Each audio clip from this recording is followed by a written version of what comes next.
என்ன உள்ள விட்டுன்னா ஒருத்தங்க போறான் நண்பு துணி கட்டி உள்ள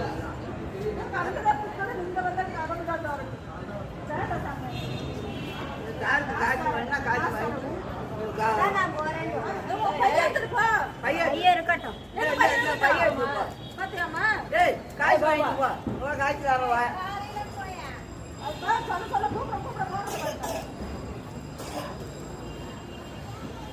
அவ எவனா கொஞ்சம் பொண்ண மாதிரி என்ன மாதிரி